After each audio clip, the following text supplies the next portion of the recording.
E aí galera, bem-vindos ao quarto episódio do Podvest, onde nós, alunos aqui do Dinâmico Vestibulares, exploramos o mundo educacional que vai muito mais além do que as aulas, mas também é uma construção que mora no nosso futuro. Eu sou a Júlia, estudante aqui do Dinâmico Vestibulares, do segundo colegial. E eu sou a Lívia e estamos apresentando o Grêmio Estudantil.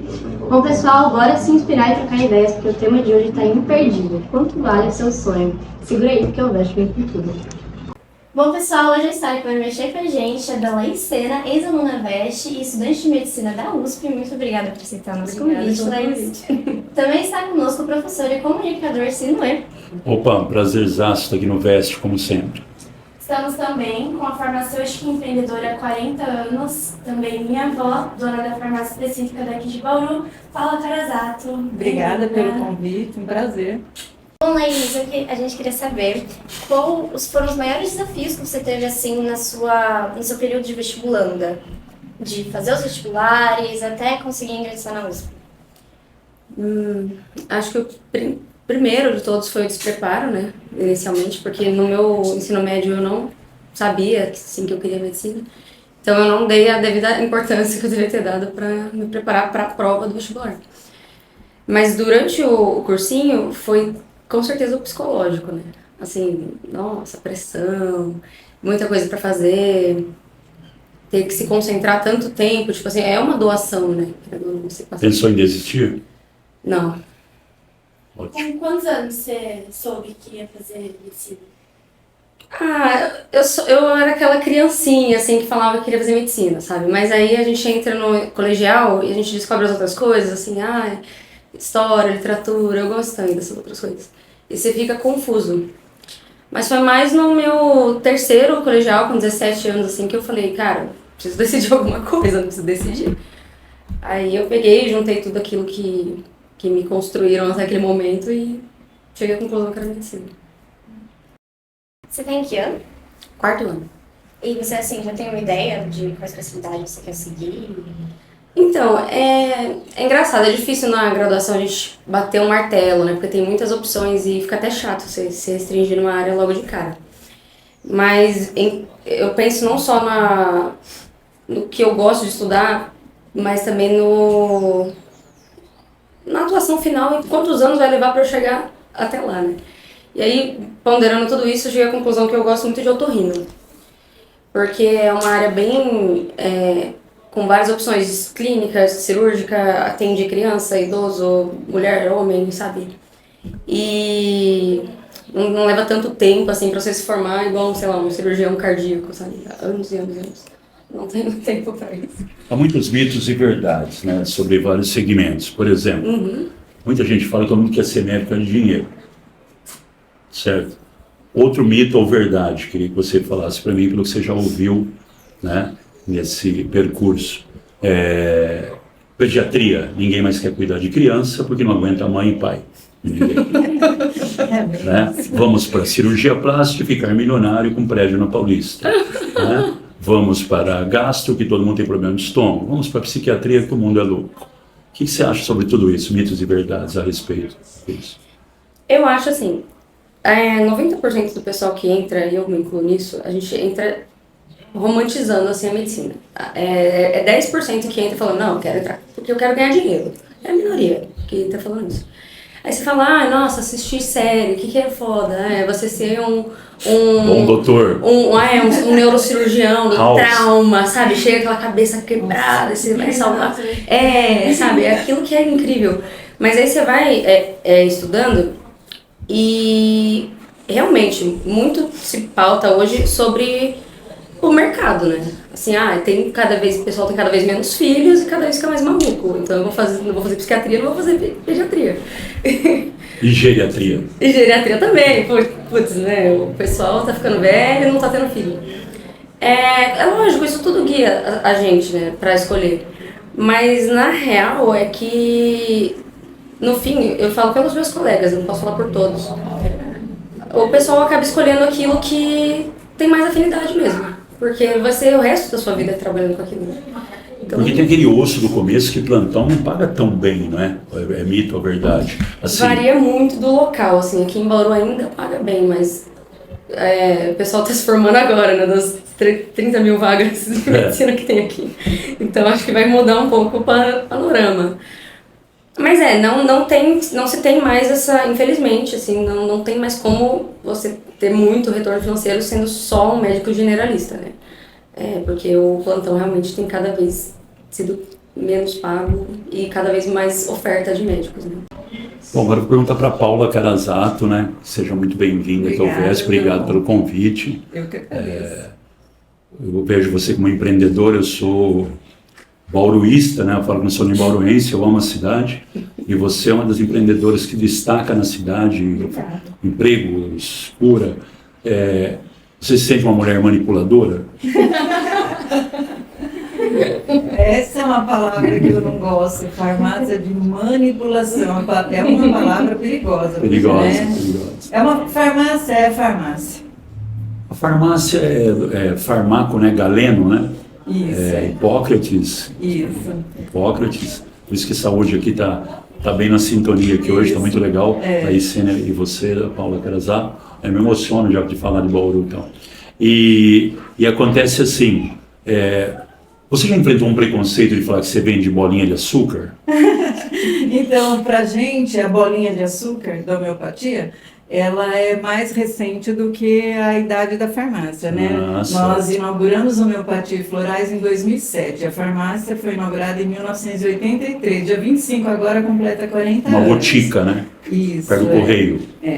E as pessoas nem sabiam o que a gente fazia ali. No primeiro farmácia com pH, nossa, que isso, né? O que vocês fazem aqui? As pessoas perguntavam, paravam. Específica sem o E, né? Né? Primeiro a gente teve que construir um conceito que não existia. A primeira farmácia, e a gente não fazia homeopatia. Então, a bolinha de açúcar, né? É uma coisa, assim, maravilhosa, né, a homeopatia. Eu não sou farmacêutica homeopata, eu sou farmacêutica industrial. A minha qualificação na PUC Campinas, ela me dá a qualificação para trabalhar na indústria farmacêutica de cosmético e fermentação. Por exemplo, a Brahma, né? Então, é um ramo da farmácia que é voltado para a área industrial. Bateria de carro? Não, não a ver. Não. Eu não fiz farmácia e bioquímica, diferente. Né? Então, nessa época, a PUC tinha as duas qualificações, formações. Hoje, a farmácia é generalista. Então, você aprende tudo. Eu também tive homeopatia, mas eu só montei o laboratório de homeopatia muito depois, né? Porque precisa do farmacêutico que tem a formação homeopata. E é uma coisa que eu respeito muito, sabe? Aquilo que você está preparado para atuar, né? Você tem capacidade para fazer esse negócio realmente dar certo. E a homeopatia é uma coisa que é inevitável, a gente precisa acreditar, porque eu tratei uma gata com homeopatia e a gata não tem psicológica. Eu sinto falta do Dr. Maldonado. Nossa, muito. Eu me trato com homeopatia também e realmente funciona, né? É também uma arte da farmácia milenar, né? E específica, o nome tem a ver com ser específica de algo ou não? Específica de manipulação? Quando a gente pensou em montar a farmácia, né? Quando eu montei a farmácia, eu tinha 23 anos, saí da faculdade e montei. E eu inaugurei, eu tinha acabado de fazer 24, então eu fiquei pensando no nome, eu queria farmácia com PH. Isso era inevitável. Falei, não, tem que remeter às boticas, né? De séculos e séculos, porque desde que o mundo é mundo, a alquimia existe, né? Com plantas, seja lá com o que for. E aí eu falei, bom, farmácia com pH. Aí veio um estalo, eu fiquei pensando, falei, nossa, nada mais específico do que fazer alguma coisa para alguém especificamente, né? E aí eu falei, vai dar certinho, P de Paula e S de Silvio, que é o meu marido, que é sócio. E ficou. A gente registrou a marca, né? Porque ela é muito convidativa, né? Para você pensar em termos de manipulação. Quando eu via no começo, eu achava que era uma franquia até. Quando eu vi as primeiras vezes. Eu já estou até pensando em fazer. Ótimo. Eu queria saber saber como que você equilibra a busca pelo crescimento nessa área de empreendedorismo, né? Porque além de farmácia, acho que envolve muito também o empreendedorismo, né? Para chegar onde chegou hoje, com a sua vida pessoal, com a família, porque os dois levam muito tempo, demandam muita atenção. Então, é bem difícil, né? Porque a farmácia, toda a responsabilidade técnica de tudo que é feito é minha. Eu sou diretora técnica, então, assim, envolve toda essa estrutura de laboratórios, né? De procedimentos. A gente implantou ISO 9000, então é tudo documentado. Então, ela toma muito tempo. E eu sou uma pessoa, e a Júlia sabe, eu amo estudar. É da pessoa. Espetacular. Né? Então, assim, eu não consigo fazer nada que eu não tenha domínio sobre aquilo. Então, se eu tenho que fazer, eu vou estudar. Agora eu estou fazendo uma pós-graduação de farmácia veterinária, que é a primeira do Brasil. Então, assim, eu preciso saber esse mundo, como funciona. Então, isso me toma muito tempo, né? Esse pesquisar. E a gente não faz nada assim, olha, porque eu digo, papel aceita qualquer coisa, você escreve e tá ali, né? Só que quando chega uma receita, você tem que avaliar criticamente aquilo para ver se tudo que está no papel é possível ser transformado num medicamento ou num cosmético. Muitas vezes a gente tem que intervir junto ao médico, ao prescritor, falar, olha, isso aqui não dá para misturar com isso, a gente precisa separar. Isso é muito comum acontecer. Então, essa análise crítica demanda um conhecimento sempre muito recente de tudo, porque tem muita coisa nova todo dia. Então, você vai ficando assim com a informação precisa ser buscada lá na sua caixinha muito rápida para você dar a resposta para o cliente, né, que é um paciente. Então, isso assim, você juntar a família e juntar empresa, que é grande, a gente tem 80 funcionários, você precisa meio que rebolar um pouquinho, né? Porque você tem que se dividir. Então, assim, por exemplo, tudo que tem hoje, por exemplo, eu estaria trabalhando, mas eu estou aqui com a Júlia, né, que é minha neta. Não, tem festa na Viver, não, vou lá, tal hora. Tem não sei o que do filho, da filha, a gente tem que se dividir. Lógico que se a gente para e pensa, realmente sempre fica devendo alguma coisa para alguém, né? Mas a gente tenta fazer o máximo possível, né? Uma pergunta para vocês duas, você Paulo e você Laís. O que vocês acham dessa proliferação de farmácias alopatas, né? Drogarias, né? Drogarias, boa. Para mim, né, eu acho assim que ela massificou, porque são grandes redes que têm estruturas até internacional, a busca pela venda. Eu acho que falta realmente a atuação do farmacêutico na assistência farmacêutica do medicamento, né, como que eu uso. Parece óbvio, mas o óbvio tem que ser dito, né? Como que você vai usar um óvulo vaginal, um supositório?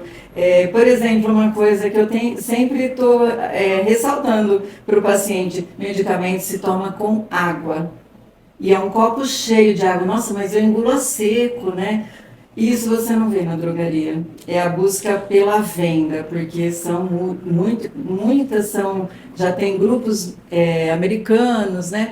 E você vê que numa mesma esquina tem 4, uma diferente da outra. E refrigerante na farmácia. Tem tudo. Era bolacha, isso que eu ia falar. pão de integral, panetone. Eu tenho pouco, não chega nem perto do repertório que você tem para falar de farmácia. Mas a pouca visão que eu tenho é um mercado, né? A farmácia da rede. Chega a ter 4 na Duque de Caxias. Sim, ela não tem esse apelo realmente à saúde, né? Não tem pegar na mão do paciente e explicar como usar o medicamento. Não faz isso. É vender maquiagem, cosmético e tem as bolacha. consultoras, né, de venda das marcas famosas, né? Isso, elas são treinadas para isso. Assim como o representante que faz a visita para o médico, ele é treinado pelo marketing da indústria.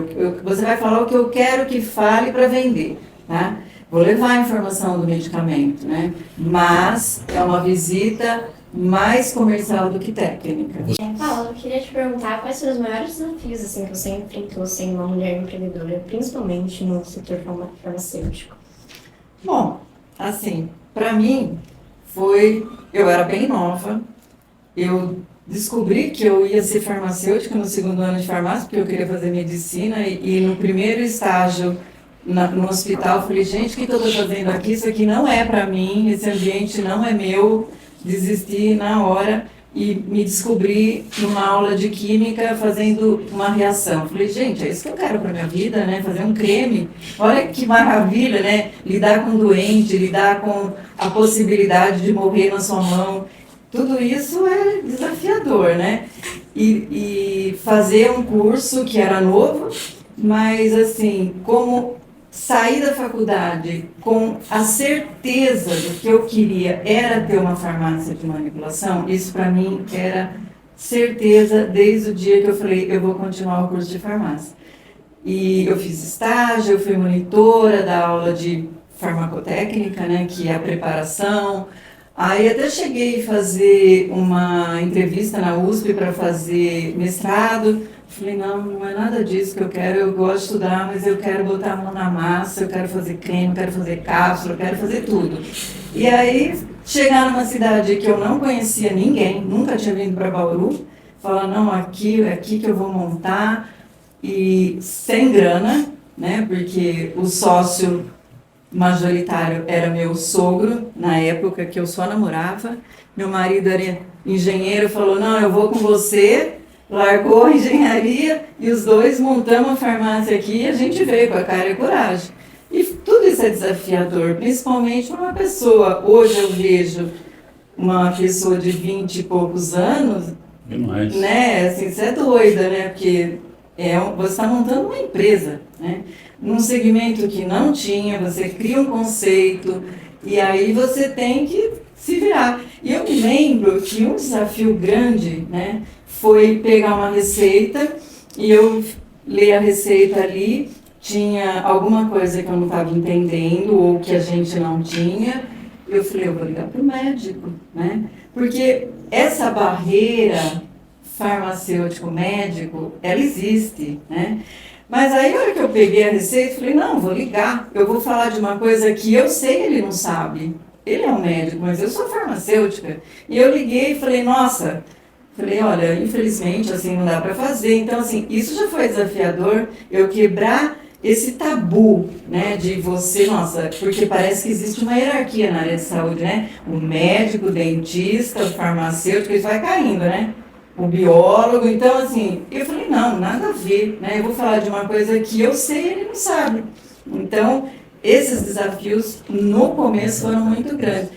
E a empresa deu certo. E aí? Você tem que crescer, né? E aí eu sempre... Bom, eu sou virginiana, né, com ascendente em leão, né, e a lua em escorpião. Então, assim, é amor a toda a prova e eu decidi fazer, eu vou fazer. Então, assim, mas vai dar certo? Não, eu vou fazer dar certo. Então, onde eu me meto, eu vou fazer dar certo, né? Pode ser até que, se a gente titubear um pouquinho, não dê. Mas eu vou fazer dar certo. Então, o desafio para mim hoje, tudo que é desafiador me move. Uma forma assim que eu falo, gente, por onde eu vou começar? Isso para mim é sangue na veia. Eu falo, não, eu vou fazer e vai dar certo. Então, isso é da pessoa, né? Você tem que ter isso na alma. Acho que vir para cá já foi um desafio. Né, novinha assim, falou, nossa. Eu tive uma proposta de emprego em São Paulo, na Drogaderma, que estava completando 10 anos, né? Eu falei, não, eu quero montar a minha, né? Então, vamos dar a cara a tapa. E aí agora tá aí, né? Você escolheu Bauru, assim? Eu escolhi Bauru porque a minha cunhada, ela teve pênfigos. Na verdade, eu não escolhi, Bauru me escolheu. A minha cunhada teve pênfigos e tratou com o Dr. Opromola, que para mim foi assim um pai aqui, né? E minha sogra falou, vai lá conversar com ele, né? Ele pode falar para você como é que é. A hora que eu vim conversar no consultório, ele me recebeu super bem. Aí ele falou, não, você não vai montar em Jaú. Porque eu falei, vou montar perto de casa, né? Eu sou de Bocaina. Você vai montar aqui, porque eu não vejo a dermatologia sem a manipulação de fórmulas, né? E era uma pessoa, um visionário, né? No Lauro de Souza Lima, ele era uma referência mundial até hoje no tratamento da hanseníase, porque a hanseníase, o tratamento até hoje, ele que fez, ele que propôs num congresso, apresentou e foi aprovado pelo OMS. Então, assim, eu vim para Bauru com a cara e a coragem. Não sabia nem onde era Bauru. Eu sei que tem que ir para lá. Você passou na USP no ano que entrou a pandemia, né? Como foi isso? Porque Horrível, horrível, gente, sinceramente, foi triste, péssimo. Você passa assim e fala, ai, vou viver meu sonho, meu ano de caloura, né? Ai, meu Deus, vou nas festas, vou... Não. Gente, nossa, foi péssimo mesmo, eu fiquei bem mal mesmo, mal da cabeça e tal. Mas quem não, né, na pandemia. E o que eu posso te falar? Até academicamente foi uma falha, assim, pra minha turma toda, sabe? Sim. A gente fala, nossa, a gente não sabe tão bem anatomia, assim, sabe? Que é uma matéria do primeiro ano. Mas é lógico, a gente vai correndo atrás do curso, eu tô correndo atrás de tudo. Mas foi difícil. eu imagino assim, que se pra gente foi difícil que estava na escola. Quando a gente estava na pandemia, a gente estava no 8º ano ainda, do fundamental. E eu lembro que foi muito difícil, assim, porque eu adoro ir pra escola, sempre gostei, gosto muito de estudar também. E aí quando me falaram que não ia mais poder ir pra escola, pra mim foi péssimo. E eu fiquei pensando aqui que você falou que você entrou na faculdade e entrou na pandemia. Eu acho que deve ter sido assim, um balde de água fria, né? Mas aí a gente... Ainda mais que você passou na USP, né? Se eu passasse na USP, no meu primeiro ano, eu ia só querer comemorar. Assim, sim, aí na faculdade, né? Eu tava com todo aquele sonho e que não aconteceu, mas depois aconteceu e é isso. A gente sobreviveu, né? Eu queria perguntar sobre as conciliações que você faz com a faculdade, estudos e a família, né? Essa parte em casa, amigos, como você falou, festas. Entendi. Mas sobre a faculdade, não cursinho. Os dois. Assim, eu tenho muita sorte mesmo, que eu sou bauruense. Então, eu, assim, fiz cursinho aqui e tal, com a minha família é maravilhosa, sempre apoiou muito meus pais. Passei na faculdade também, tô morando com eles até hoje, então eu não tenho essa... É um sofrimento muito grande pro universitário médio, né? Sair de perto da família, morar sozinho e tal. E eu não tenho isso, então nesse ponto eu tô bem atendida. E em relação à conciliação de estudos e vida. No cursinho, eu me abdiquei de tudo mesmo. Eu fui um monge completo, não tinha nada, eu só estudava. Eu acordava domingo de manhã com o caderno na mão para anotar as atualidades do Globo Rural, sabe? Tipo assim, eu não queria perder nada. E me fez muito mal, sabe? Hoje eu vejo até uma crítica à minha preparação. Eu não tinha respeito nenhum por mim, sabe? Eu só estudava mesmo. E me fez mal pra caramba. E agora na faculdade eu desenvolvi muitas outras habilidades além da acadêmica, sabe? Que eu acho que são válidas. Por exemplo, a forma como eu tô falando com vocês aqui hoje, no meu cursinho eu era toda... Entendeu? Eu não conseguia, eu só estudava. E eu acho importante demais mesmo. Assim, quando eu entrei, eu falei... Eu me recusava, assim, na verdade, a ir em muitas festas, a fazer muitas coisas, assim. Porque eu falava, cara, eu me doei tanto pra entrar aqui. Eu não vou, tipo, me tornar essa pessoa que desleixada, sabe? Não posso me abrir mão dessa disciplina toda que eu tenho. Mas hoje eu sou contra isso. Eu acho que você tem que, lógico, fazer o que tem que ser feito. Hoje eu tenho muita disciplina, até hoje, assim. Todo dia eu faço um pouco do que eu tenho que fazer. Não tem um dia que eu fico, à toa. Lógico, vocês entendem. Mas a gente tem que viver a faculdade, sabe? Eu acho. A gente tem que entrar nos esportes, a gente tem que entrar aqui em algumas festas, a gente tem que entrar no centro acadêmico, falar de política, a gente tem que, sabe? Porque fazer projeto de extensão em outras áreas, não só estudar, porque o tanto de amigo que você faz, o tanto de experiência que você ganha, de confiança para falar de... Eu sou desse time, sabe? Entrou na faculdade, você vai ser médico, você tem que estudar pra caramba, tem que estudar muito, estuda, ponto final, não tem discussão. Mas tem que fazer as outras coisas. E tem que dar tempo, sabe? Tipo, igual ela tava falando, eu achei muito bonito você falando, não, eu vejo um desafio, eu tenho que conseguir concluir ele. Eu tenho muito esse pensamento também. Eu falo, nossa, eu tenho... Hoje mesmo tinha aula, tinha Associação dos Diabéticos, tinha que vir aqui no podcast, tem basquete à noite, tem que entregar um trabalho. E tem que dar tempo. E vai dar tempo, e vai ficar bom. Talvez você até durma. Não. E passa muito E sabe, rápido. não, e outra coisa, tipo, lógico, a gente tem que ter um sono saudável, mas eu sou jovem, sabe? Eu acho que a gente tem esse momento da vida é pra ser corrido mesmo. Tem algum perrengue que você já passou assim na farmácia que você falou, não é possível? Eu tenho vários. Na minha farmácia dá para escrever um almanaque, daquelas histórias assim que até Deus duvida.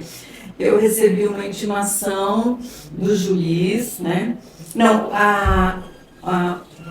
o irmão da cliente me ligou e falou, olha, eu preciso de todo o histórico de prescrição da minha irmã, que faleceu, e era muito medicamento controlado, entre outras coisas. Eu falei, olha, eu não posso te dar, isso não tinha LGPD, hein? Eu não posso te fornecer essas informações, porque a relação médico-paciente, ela é sigilosa. Para eu ligar para o médico para intervir numa forma que eu acho que eu preciso fazer isso, eu preciso da autorização do paciente.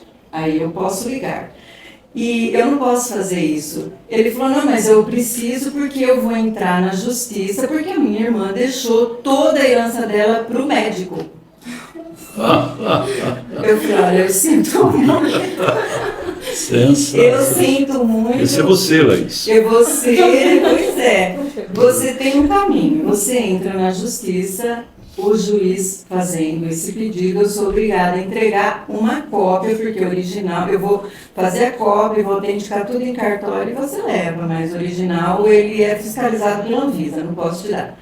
Então tá bom, ele entrou na justiça, eu fiz tudo isso, tirei cópia, mandei ele autenticar, entreguei. Eu não soube o final da história. Isso eu não fiquei sabendo. Se a herança continuou com o médico ou se ele conseguiu reaver a parte dele. Mas é um almanaque, viu? Tem histórias engraçadas. Toda festa que eu vou, ou se eu sair para jantar, ou eu sentar, alguém sentar do lado vai falar de creme. Mulheres, Creme. né? Nossa, o que dá para usar, o que eu faço, que não sei o quê. Então, assim, a farmácia, essa parte cosmética, né? Dermocosmética é um termo que não existe, tá? Isso Eu ia te perguntar isso, não existe. Não existe. Para nós, assim, é cosmético grau 1 ou 2. O 2 é aquele que você tem que provar o que você está dizendo. Mas aparece a minha primeira ruga, eu vou lá e falo, doutora Paula, eu não quero ter rugas, que creme que eu começo a usar para prevenir? Não existe isso. Não existe. Queda de cabelo. Assim, o cabelo... Auxilia, né? Ontem eu dou aula no Laura de Souza Lima para dermatologista residente. E a gente terminou a aula de alopecia. Você consegue ter esse tempo para dar essas aulas? Tenho. Parabéns. Talvez durma também. Desde 94 que eu faço isso, gratuitamente. Aí chega no fim de Parabéns. semana na casa dela pra almoçar, tô fazendo pós-graduação de veterinária. Ah, mas eu paro. Não, ela Na faz, hora é que eles verdade. chegam, eu paro, fecho Mas tudo. Mas acontece, né? Aí as pessoas vêm e perguntam, eu falo, olha, me liga na segunda, né? Já que até o ritmo, manda um WhatsApp, né? Porque, assim, é muito difícil. Ou então passa na farmácia, né? Olha, eu vou levar minha mãe aí, tá bom, pode vir. Então, assim, acontece. Mas é lúdico, né? A farmácia é muito lúdica, né? Assim, imaginar que eu vou dormir com ruga e vou acordar sem, vou dormir sem cabelo e ele vai nascer, e eu durmo gorda, acordo mal. Aquelas clínicas que apareceram na Capilar, quase fui a uma. Não vai cair, é caro pra caramba, né? Estava falando ontem para queda de cabelo. Eu vou desenhar uma estrutura de uma molécula, um peptídeo, que são ligações, né, entre aminoácidos, e isso daqui ele vai se ligar especificamente num receptor X para fazer tal coisa, para diminuir a contração da ruga. Tem vários já. Um botox tópico. O seu gato que te inspirou a fazer veterinária pós-graduação, ou você está pensando no mercado pet? Não, a gente já faz essa área pet, né? E agora a gente investiu realmente na específica vet, né? A gente faz tudo, pasta, biscoito, tudo, né? E esse diferencial é aquilo que eu falei para você da análise crítica, porque, por exemplo, o gato é diferente do cachorro, a gente faz para animal silvestre, exótico, que são diferentes, e cada um tem uma característica de produto que você pode isso, não pode aquilo. Então, tudo isso você tem que pensar. E não foram os meus gatos, que foi a Júlia que resgatou e eu ganhei de presente, mas é porque realmente eu vou pensando como se eu estivesse fazendo para uma criança. Muito xarope a gente faz para gato, para cachorro, que é mais fácil, né, administrar. E uma coisa que eu digo assim, quando entra água na formulação, tudo pode acontecer. As reações acontecem no ambiente que tem água, hidrólise, oxidação, entendeu? Então você tem que pensar com critério ali, para você não fazer um negócio que, além de não ter efeito, pode ser tóxico. Então, essa análise crítica é minha, eu faço... E essa ideia sua de parceria ecológica, solidária em tudo como eu reciclo? O eu reciclo foi... Eu sou uma pessoa já percebi ambiental, isso, né? Consciente, eu vou né? explicar como que eu cheguei no reciclo. Eu estava caminhando e passei perto de casa ali, tinha um terreno baldio, e eu estou caminhando de manhã, eu olhei assim, tinha um lixinho assim, a uns metros, né, da calçada, dentro do terreno. Eu vi um potinho com o rótulo da farmácia. Eu fiquei com uma vergonha alheia. Eu falei, gente, não é possível. Eu entrei lá no terreno, fui lá no lixo, catei o potinho e levei. Aí eu falei, não, tem que fazer alguma coisa, eu preciso. Essa parte, a gente separa todo o lixo sempre, papelão, metal. Ano passado, nós reciclamos 5 toneladas de lixo, que não é lixo, né? A questão da água, a questão do luz, né? É muito desperdício, não é o uso consciente. E aí eu estava no Instagram, eu vi lá, se você curtir algumas coisas do meio ambiente, eu vi lá o selo Eu Reciclo. Falei, nossa, que isso, preciso saber. Mandei mensagem, passei meu contato, me ligaram, fiz uma reunião com a assessoria de marketing, falei, eu quero entender o que é isso. Então, assim, a gente destina uma mensalidade para o selo Eu Reciclo, e eles pegam essa mensalidade e aplicam essas empresas de reciclagem. Como? Profissionalizando, não é catador de lixo, ele é um trabalhador. Eles são registrados, tornando aquilo mais mecanizado, né? Então eles investem nisso, nessa formação. E o recolhimento do lixo, que não é lixo, que a gente fez o junte e troca, você junta 10 potinhos, 10 frasquinhos, leva lá e troca por um cosmético, né? Eu estou divulgando meu produto cosmético e eu não quero ver o meu potinho no lixo da rua, entendeu? E muito menos no saco de lixo que é lixo. Bom, pessoal, foi isso. O papo estava muito bom, mas a gente vai precisar encerrar. Eu queria agradecer a presença dos nossos 3 convidados, Simone, que ajudou a fazer a entrevista. Eu que agradeço. Foi um prazer ter vocês aqui.